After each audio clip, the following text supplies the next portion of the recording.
You spent our savings on what? I gasped, feeling the room spin around me. Gareth, how could you? My husband's face paled as he glanced nervously between me and his parents. The dining room suddenly felt suffocating, the fancy china and crystal glasses mocking me with their extravagance. Now, Stacy, Eula, my mother-in-law, interjected with a saccharine smile. I'm sure Gareth was just thinking of family. Isn't that right, dear? I gripped the edge of the table, my knuckles turning white. My name is Stacy, and I just discovered my husband betrayed me in the worst way possible. It's an investment, Gareth mumbled, avoiding my gaze. Mom and Dad needed a place closer to us, and this condo was perfect. I thought you'd understand. Understand? I hissed, struggling to keep my voice low. You used our entire savings without even talking to me. How is that an investment? Henry, my father-in-law, cleared his throat. Now, let's not make a scene. We're all family here. I laughed bitterly. Family? Is that what you call this? Eula's eyes narrowed. I don't appreciate your tone, young lady. After all we've done for you. Done for me? I cut her off, my voice rising. You've done nothing but undermine me since the day I married your son. Gareth reached for my hand, but I jerked away. Honey, please. Can we discuss this later? No, we can't, I snapped. I want to know exactly how much of our money you spent on this condo. The silence that followed was deafening. Gareth squirmed in his seat, while Eula's smug expression spoke volumes. All of it, Gareth finally whispered. The down payment, it took all of our savings. The room tilted dangerously. I stood up abruptly, my chair scraping against the hardwood floor. I need some air. As I stormed out onto the balcony, I heard Eula's voice drift after me. Really, Gareth? I don't know why you put up with such dramatics. I gripped the railing, gulping in the cool night air. How had it come to this? When had I become such a stranger in my own marriage? The sliding door opened behind me, and Gareth's hesitant footsteps approached. Stacy, I'm sorry. I should have told you. I whirled around, fury blazing in my chest. Told me? You should have discussed it with me. We're supposed to be partners, Gareth. How could you make such a huge decision without me? He ran a hand through his hair, looking lost. They're my parents, Stacy. They needed help. And what about us? I demanded. What about our future? Our son's future? Gareth's eyes widened. Caleb? He's fine. This doesn't affect him. I laughed incredulously. Doesn't affect him? That money was for his college fund. Gareth. For our retirement. For emergencies. We can save again, he said weakly. It's not like we're poor. That's not the point. I exploded. You betrayed my trust. You put your parents before your own family. The sliding door opened again, and Eula's perfectly coiffed head poked out. Everything all right out here? Dessert's getting cold. I bit back a scathing retort, forcing a smile. We'll be right in, Eula. As soon as she disappeared, I turned back to Gareth. This isn't over. We need to have a serious talk about our future. He nodded, relief washing over his face. Of course. We'll figure it out, I promise. But as we rejoined his parents at the table, the sickening realization hit me. This wasn't just about money. It was about loyalty, respect, and the very foundation of our marriage. Eula beamed as she served us each a slice of her famous apple pie. Now, isn't this lovely? All of us together like one big, happy family. I stabbed my fork into the pie, imagining it was something else entirely. Just wonderful, I muttered. As the conversation drifted to inane topics, I found myself withdrawing, observing the dynamics around me with new eyes. Gareth, eager to please his parents. Eula, subtly controlling every aspect of the evening. Henry, passively going along with whatever his wife decreed. And me? I was the outsider, the interloper in this tightly knit family unit. But as I watched Eula manipulate the conversation, steering it towards her latest social triumph, a spark of defiance ignited within me. I wouldn't be pushed aside so easily. I wouldn't let them steamroll over my life, my marriage, my future. So, Stacy, Eula's voice cut through my thoughts. How is little Caleb doing in school? Still struggling with reading, is he? I gritted my teeth, recognizing the subtle jab. Actually, he's made great progress. His teacher says he's one of the top readers in his class now. Eula's smile tightened. Oh, well, I'm sure Gareth's genes are finally kicking in. The Whitmans have always been exceptionally bright. I felt my blood begin to boil, but before I could retort, Gareth jumped in. Mom, did I tell you about the new project I'm working on at the firm? As Eula's attention shifted, lavishing praise on her darling boy, I sat back and observed. The pieces were falling into place, revealing a pattern I'd been blind to for far too long. This wasn't just about money or a condo. It was about control, about keeping Gareth firmly under their influence, even at the expense of his own family. Well, I thought, taking a sip of wine to hide my growing resolve. Two can play at that game. As the evening wore on, I smiled and nodded in all the right places. But inside, my mind was racing, formulating a plan. I wouldn't let them win. I wouldn't let them destroy everything I'd worked so hard to build. This betrayal was just the beginning, but I would make damn sure it was also the end. The moving truck rumbled away, leaving me standing in the shadow of the luxury condo that had swallowed our savings. Caleb tugged at my hand, his eyes wide with excitement. Mommy, look at the big fountain, he exclaimed, pointing to the ornate water feature in the courtyard. I forced a smile. It's nice, sweetie. Let's go see our new home. As we entered the lobby, Eula's shrill voice echoed off the marble floors. There you are. We were beginning to think you'd gotten lost. She swept forward, enveloping Caleb in a suffocating hug. Come to Grandma, my precious boy. I've got your room all set up. It's fit for a little prince. I bristled at her words. We'd agreed Caleb would share a room with us, at least initially. But before I could object, Gareth appeared, laden with boxes. Mom, maybe we should let Stacy and Caleb settle in first, he suggested weakly. Eula waved him off. Nonsense. Family helps family. Now, Stacy dear, I've taken the liberty of unpacking some of your things. I hope you don't mind, but that horrid floral vase simply wouldn't do in the living room. My jaw clenched. That vase was a wedding gift from my late grandmother. Actually, Eula, I'd prefer to unpack my own belongings. Her eyes narrowed for a split second before her saccharine smile returned. Of course, dear. I was only trying to help. You must be exhausted after all that packing. The way she said it made it sound like I'd been digging ditches instead of organizing our life into boxes. I bit back a retort, reminding myself that this was temporary. We just needed to save enough to move out. As the days passed, that goal seemed increasingly distant. Eula's presence was suffocating, her subtle digs constant. She rearranged the kitchen without asking, skiing at my chaotic organization. She scheduled playdates for Caleb without consulting me, always with the children of her country club friends. Caleb needs to socialize with the right sort, she'd say, her tone implying I was somehow deficient in providing that. Even bath time wasn't sacred. One evening, as I was running Caleb's bath, Eula barged in. Oh, good. You're giving him a bath, she said, as if surprised I knew how to care for my own child. I'll take over from here. You look tired, dear. Why don't you go relax? I gripped the edge of the tub. I've got this, Eula. Caleb and I have our own bath time routine.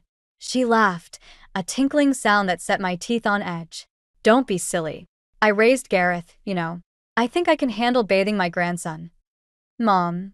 Gareth's voice came from the hallway. Let Stacy handle it. Come help me with dinner. Eula's lips thinned, but she retreated. As she left, I caught her muttering, I don't know why he puts up with such stubbornness. That night, after Caleb was asleep, I confronted Gareth. This isn't working, I hissed. Your mother is constantly undermining me. Gareth sighed, running a hand through his hair. She's just trying to help Stacy. Can't you try to get along? Get along. I struggled to keep my voice down. She criticizes everything I do. She's taking over Caleb's life. And you just stand by and let it happen.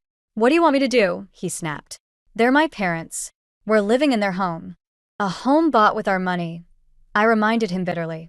The argument ended as it always did, with Gareth retreating to his study and me lying awake, seething. The final straw came a week later.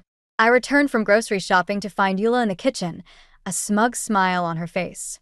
Oh, good, you're back, she said. I was just telling Caleb about our summer plans. I froze. What summer plans? Why, Our annual family vacation to Martha's Vineyard, of course, she replied, as if it were obvious. I've already booked the tickets.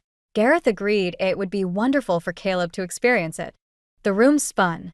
Our family vacation, the one we'd been planning for months, the one I'd been promising Caleb, was to the Grand Canyon.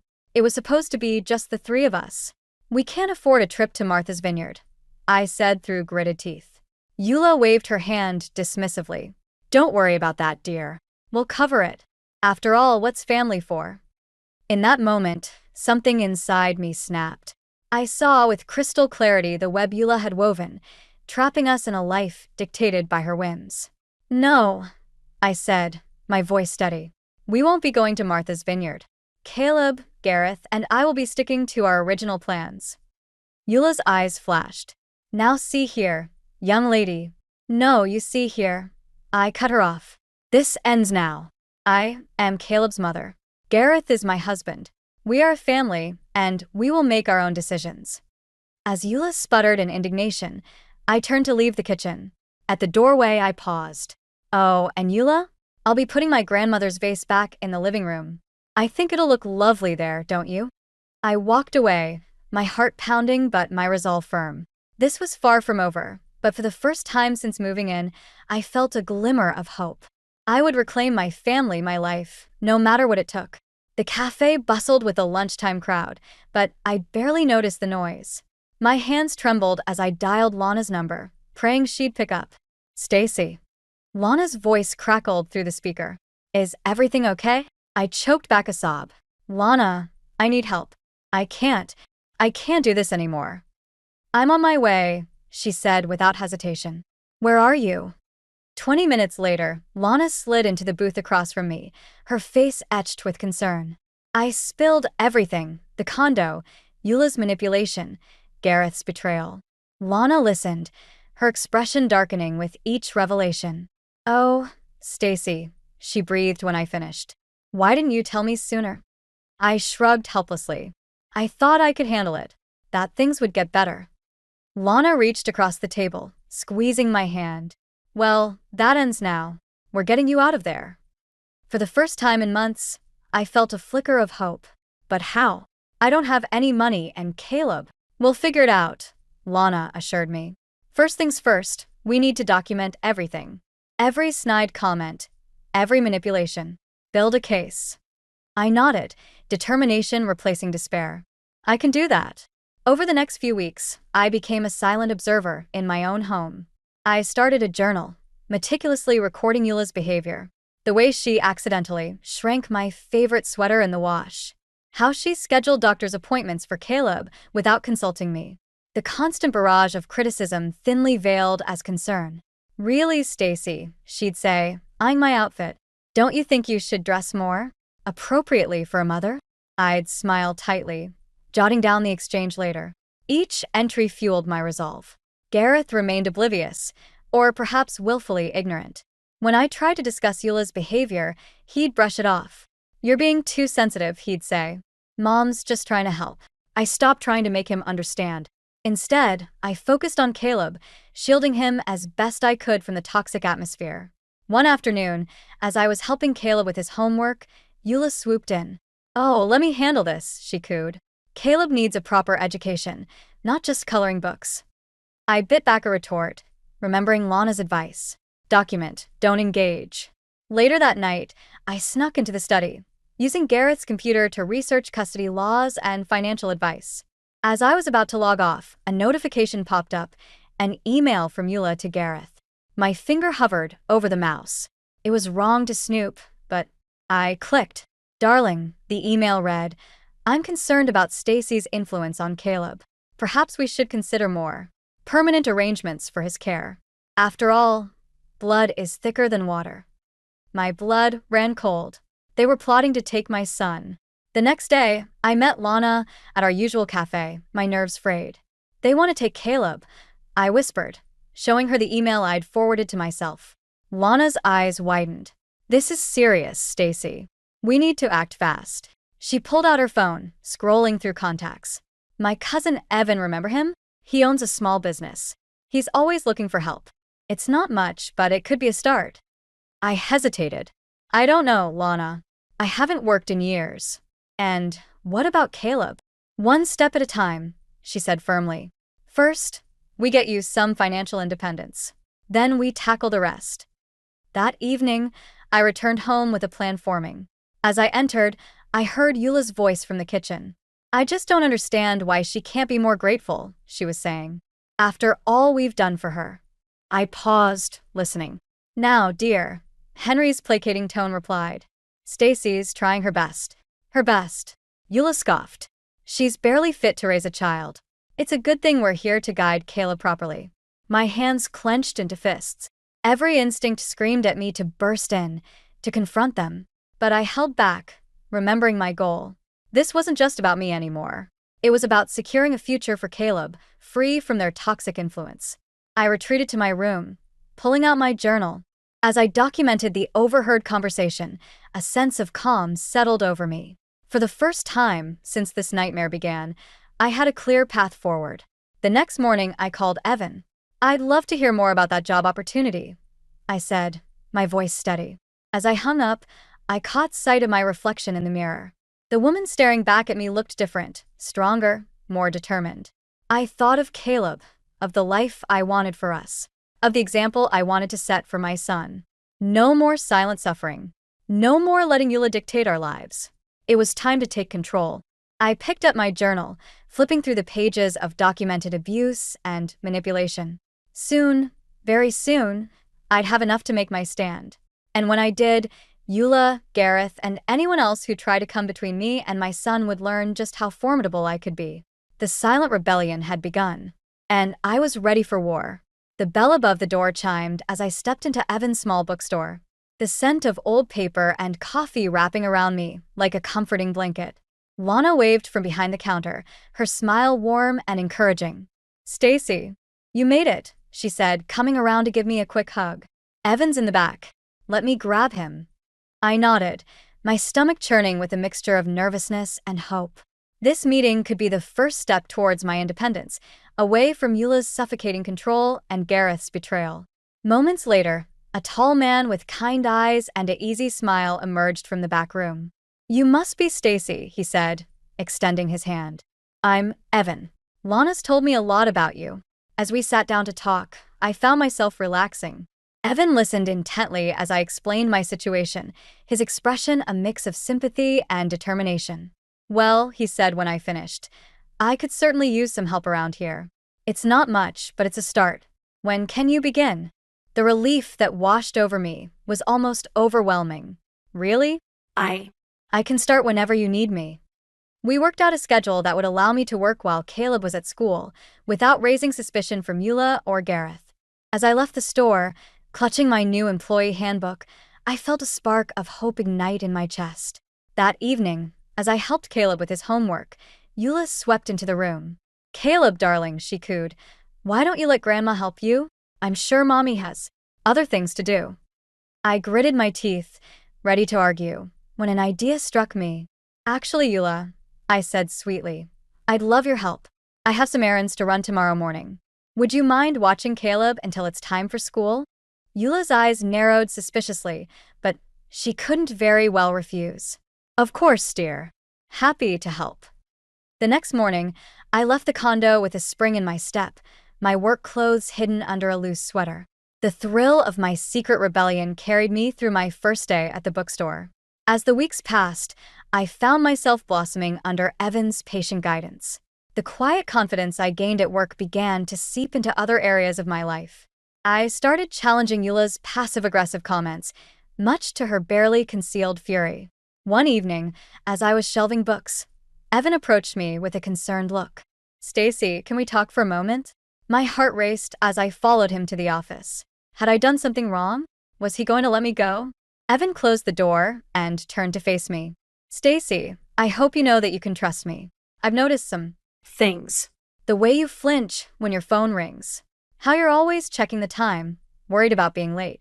If you're in trouble, I want to help. I felt tears prick at the corners of my eyes. I don't know what to say. You don't have to say anything, Evan said gently. But I want you to know that you have options. There are resources, people who can help. You and Caleb, you deserve to be safe and happy." His words broke something open inside me. Before I knew it, I was sobbing, spilling out the whole ugly truth about my life with Gareth and Eula. Evan listened without judgment, offering quiet support. When I finished, he handed me a tissue and a business card. "This is a friend of mine," he explained. "She's a lawyer who specializes in family law. I think you should talk to her." I stared at the card, hope and fear warring inside me. "I don't know if I can afford." "Don't worry about that." Evan cut me off. "She owes me a favor. Just think about it, okay?" That night, as I lay in bed next to a snoring Gareth, I turned the lawyer's card over and over in my hands. The thought of leaving was terrifying, but the idea of staying, of subjecting Caleb to this toxic environment for years to come, was even worse. My resolve strengthened as I remembered Evan's words. I deserved to be safe and happy. More importantly, Caleb deserved a mother who was strong enough to protect him. The next morning, I woke early, my decision made. I dialed the number on the card with shaking fingers. "Hello," I said when a woman answered. "My name is Stacy Whitman. I need your help." As I hung up, I caught sight of my reflection in the mirror. The woman staring back at me looked different, stronger, more determined. For the first time in years, I felt a glimmer of real hope. Eula's voice floated up from the kitchen, sharp with displeasure. "Stacy, where are you? Caleb needs his breakfast." I took a deep breath, squaring my shoulders. Let her shout. Let her scheme. I had allies now and a plan. The days of cowering in fear were over. "Coming, Eula," I called back, my voice steady and clear. As I descended the stairs, I felt the weight of my secret knowledge buoying me up. Soon, very soon, I would be free. And neither Eula nor Gareth would see it coming. The tension in the condo was palpable as I walked through the door, my arms laden with groceries. Eula's shrill voice carried from the living room, where she was engaged in a heated phone conversation. "I don't care what it takes," she hissed. "That girl needs to be put in her place." I froze, my heart pounding. There was no doubt who that girl was. As I rounded the corner, Eula's eyes locked onto mine. Her face morphed into a saccharine smile, but the malice in her gaze was unmistakable. "Oh, Stacy dear," she cooed, ending her call. "Let me help you with those bags. You look so tired." I squared my shoulders, meeting her gaze. "I'm fine, Eula. I can manage." Her eyes narrowed at my defiance. "Well, if you insist. Though I do worry about your ability to handle everything. Caleb needs a stable environment after all." The implied threat hung in the air between us. I bit back a retort, reminding myself of the lawyer's advice. Document everything, but don't engage unnecessarily. Later that evening, as I was tucking Caleb into bed, Gareth appeared in the doorway. "Can we talk?" he asked, his voice low and strained. I nodded, pressing a kiss to Caleb's forehead before following Gareth to our bedroom. "What's going on with you lately?" he demanded as soon as the door closed. "Mom says you've been acting strange, disappearing for hours." I felt a flare of anger. "Oh, your mother says? And what do you think, Gareth? Have you bothered to ask me how I'm doing?" He ran a hand through his hair, frustration evident in every line of his body. "I'm asking now, Stacy. What's going on?" For a moment, I considered telling him everything, the job at the bookstore, the meetings with the lawyer, my plans to leave. But as I looked into his eyes, I saw only confusion and irritation. No understanding, no remorse for how he'd betrayed me. "Nothing's going on," I said finally. "I'm just trying to be a good mother to our son." Gareth's face softened slightly. "I know things have been tough with the move and all, but Mom and Dad are just trying to help. Can't you try to get along with them?" I laughed bitterly. "Get along? Gareth, your mother is actively trying to undermine me at every turn. And you just stand by and let it happen." His expression hardened. "That's not fair, Stacy. They're my parents. I can't just what?" I interrupted. "Stand up for your wife. Protect your son from their manipulation." Gareth's face flushed with anger. "You're being ridiculous. Mom and Dad love Caleb. They want what's best for him." "What's best for him?" I echoed incredulously. "Like when your mother tried to enroll him in that elite preschool without consulting me. Or when she tells him that Mommy is confused whenever I disagree with her." Gareth's jaw clenched. You're blowing things out of proportion. Mom is just trying to give Caleb opportunities. I shook my head, a wave of sadness washing over me. This man, who I'd once loved so deeply, was now a stranger to me. You know what, Gareth? You're right. I am tired. Tired of fighting for a place in my own family. Tired of being treated like an outsider in my own home. His eyes widened, a flicker of fear crossing his face. What are you saying? I took a deep breath, steeling myself. I'm saying that something needs to change. Either you start standing up to your parents and supporting me, or… I let the unfinished threat hang in the air between us. Gareth's face paled. Or what? He whispered. Before I could respond, a knock at the door interrupted us. Eula's voice floated through, sickly sweet. Is everything all right in there? I heard raised voices. Gareth shot me a pleading look before opening the door. Everything's fine, Mom. Stacy and I were just talking. Eula's eyes darted between us, her lips curved in a triumphant smile. Well, if you're sure. I was just about to make some tea. Would you like to join me, Gareth? We can discuss that business proposal your father mentioned. I watched as Gareth hesitated, torn between staying to finish our conversation and following his mother. In the end, habit won out.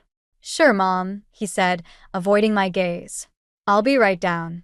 As they left, I sank onto the bed, a mix of anger and determination coursing through me. This confrontation had made one thing crystal clear. I couldn't count on Gareth to change. If I wanted a better life for myself and Caleb, I would have to make it happen on my own. I pulled out my phone, sending a quick text to Lana. It's time. Can you help me get everything ready? Her response came almost immediately. Absolutely. We're here for you, Stacy. Whatever you need. I took a deep breath, feeling a strange sense of calm settle over me. The storm was gathering, but for the first time in years, I felt ready to face it head-on. Eula and Gareth had no idea what was coming, but they were about to learn that I was no longer the meek, compliant woman they thought they could control. The time for silent rebellion was over. Now it was time for action. The Whitman family's annual garden party was in full swing, the manicured lawn dotted with elegantly dressed guests sipping champagne.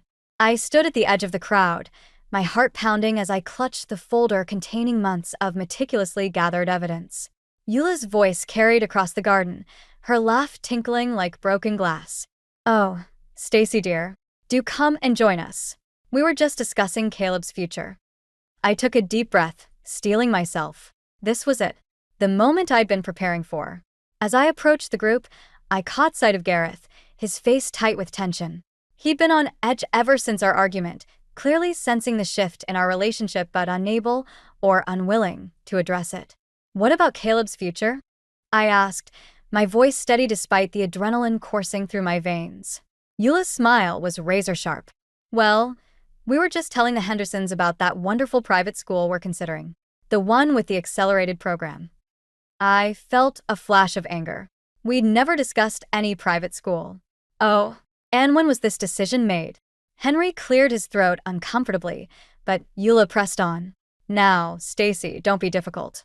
We're only thinking of what's best for Caleb. What's best for Caleb? I echoed, my voice rising. Like when you tried to enroll him in that elite preschool without consulting me. Or when you tell him that mommy is confused whenever I disagree with you. A hush fell over the gathering. Eula's face flushed with anger and embarrassment. I don't know what you're talking about. Gareth, control your wife. But Gareth stood frozen, his eyes darting between me and his mother. I turned to address the stunned guests.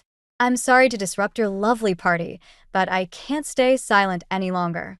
For months, I've endured manipulation, gaslighting, and emotional abuse at the hands of my in-laws, while my husband stood by and did nothing. Murmurs rippled through the crowd. Eula's face contorted with fury. How dare you? After everything we've done for you. Everything you've done? I laughed bitterly. You mean like using our entire savings to buy this condo without my knowledge or consent? Gasps echoed around us. I opened the folder, pulling out bank statements and emails. I have proof of every manipulation, every lie.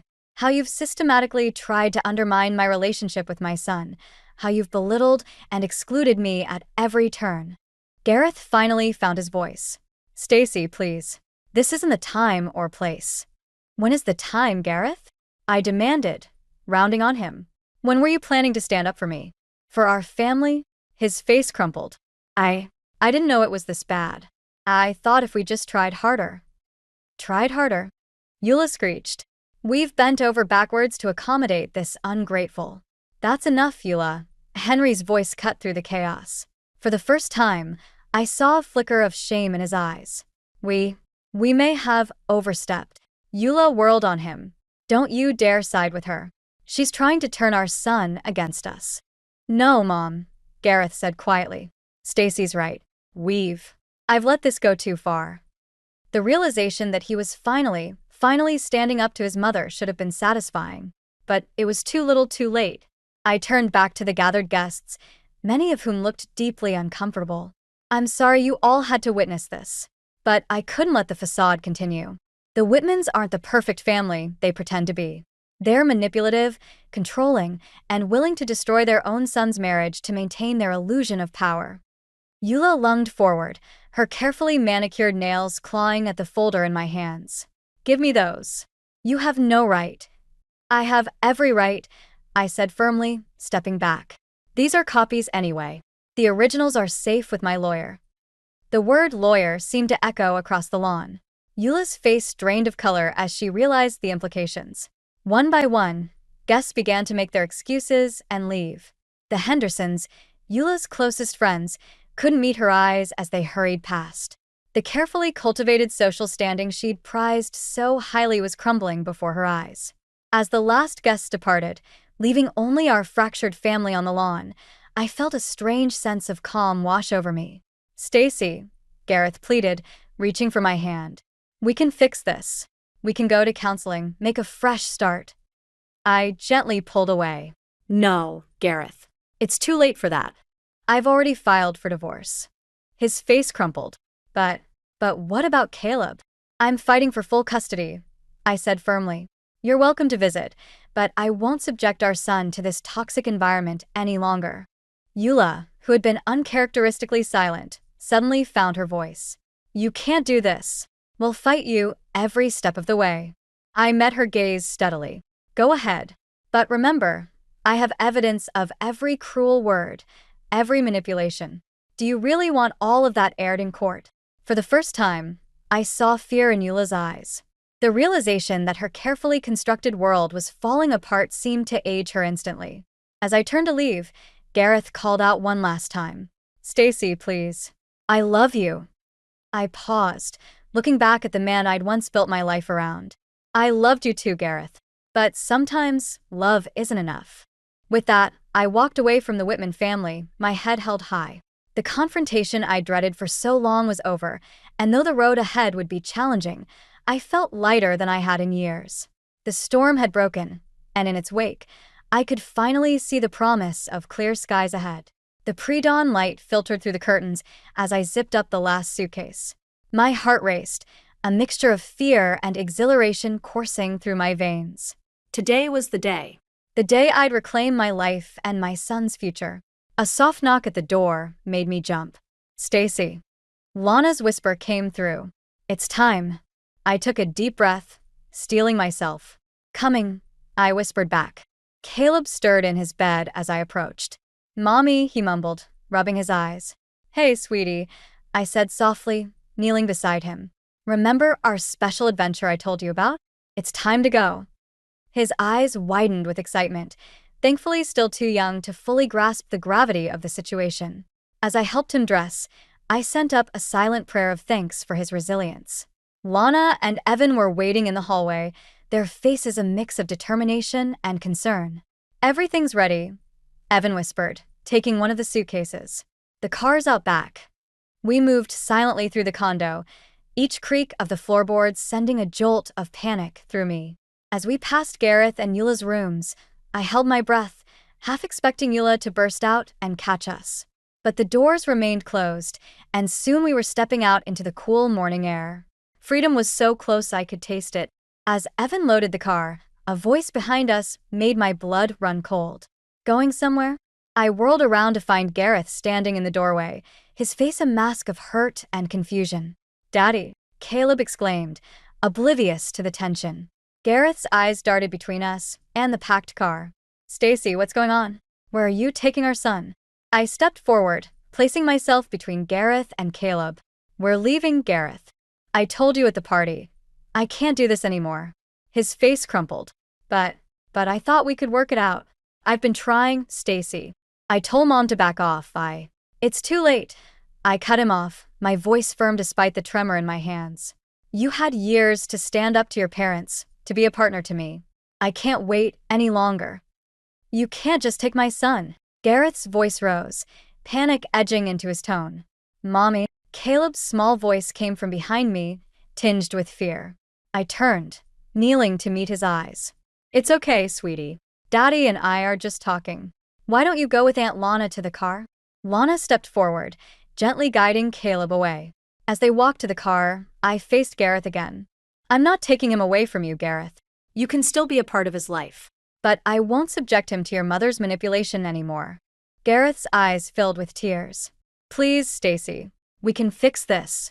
I'll do whatever it takes. For a moment, I felt my resolve waver. This man, for all his faults, was still the father of my child, the man I'd once loved enough to marry. But then I remembered all the nights I'd cried myself to sleep, all the times I'd felt small and insignificant in my own home. I'm sorry, Gareth, I said softly. But sometimes, sorry isn't enough. A commotion from inside the house caught our attention. Eula's shrill voice carried through the open door. Gareth? What's going on out there? Panic flared in my chest. If Eula got involved, things could quickly spiral out of control. Go, Gareth said suddenly, his voice barely above a whisper. Before she comes out. I stared at him, shocked. What? His eyes met mine, filled with a mixture of resignation and regret. You're right. I should have stood up to them years ago. I don't want Caleb growing up like I did. Tears pricked at my eyes. Thank you, I breathed. Gareth. Eula's voice was closer now. Go, he repeated more urgently. I'll handle Mom. I nodded, turning to run to the car. As I slid into the back seat next to Caleb, I saw Gareth step back into the house, closing the door behind him. Drive, I told Evan, my voice shaky. As we pulled away from the condo, I watched in the rearview mirror as Eula burst out onto the front step, her face contorted with fury. But we were already turning the corner, leaving behind the prison that had been my home for too long. Caleb snuggled into my side, already drifting back to sleep. I wrapped my arm around him, feeling a weight lift from my shoulders. You okay? Lana asked softly from the front seat. I took a deep breath, looking out at the brightening sky. For the first time in years, I felt a genuine smile spread across my face. Yeah, I said. I think I am. As we drove towards our new life, I felt a mix of emotions, fear of the unknown, sadness for what might have been, but most of all, an overwhelming sense of hope. The road ahead wouldn't be easy, but for the first time in a long time, I was excited to see where it would lead. The sun peeked over the horizon, painting the sky in brilliant hues of pink and gold. It was a new day in more ways than one, and I was ready to embrace it, with all its challenges and possibilities. Caleb stirred beside me. Mommy, where are we going? I hugged him close, my heart full of love and determination. We're going on an adventure, sweetie. Just you and me. As we drove into the sunrise, I felt the last chains of my old life fall away. We were free, and the future was ours to shape. The autumn breeze rustled through the leaves as I watched Caleb chase a soccer ball across the park. His laughter, carefree and unburdened, was music to my ears. It had been 6 months since we'd left the suffocating confines of the Whitman household, and the change in both of us was palpable.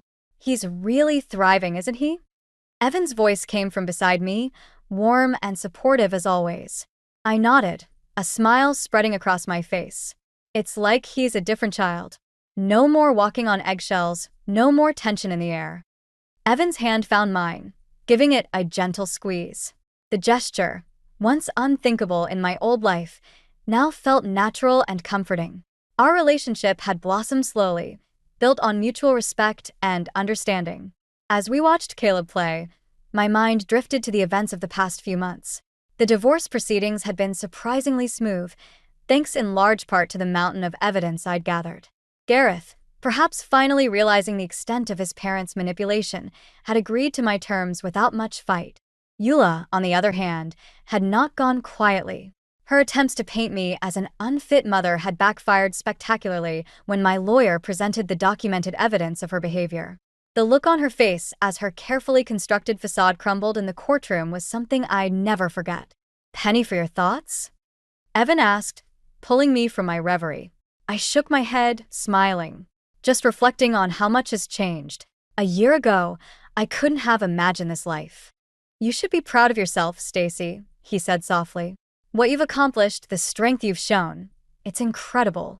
His words warmed me, a far cry from the constant criticism I'd endured for so long. My job at the bookstore had blossomed into a management position, and for the first time in years, I felt valued and respected in my work. "Mommy, watch this." Caleb's excited shout drew our attention. We watched as he executed a wobbly cartwheel, his face beaming with pride. "That's amazing, sweetie," I called back, my heart swelling with love. As Caleb returned to his game, I noticed a familiar figure approaching from across the park. Gareth, looking somewhat diminished without Eula's overbearing presence, walked towards us hesitantly. "Hi," he said, his voice uncertain. "I hope it's okay that I came." I wanted to see Caleb. I nodded, feeling a mix of emotions. "Of course. He's been looking forward to your visit." Gareth's eyes flickered to Evan, a flash of something, regret? Jealousy? Crossing his face before he schooled his features.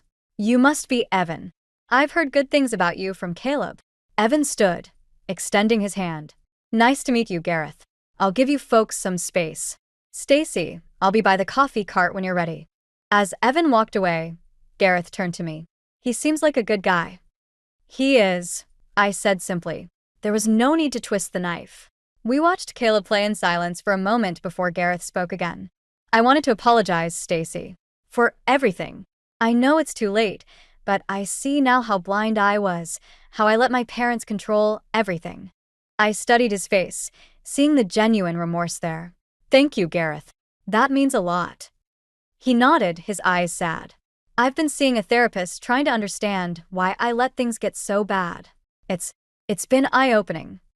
"I'm glad," I said softly, "for your sake and for Caleb's."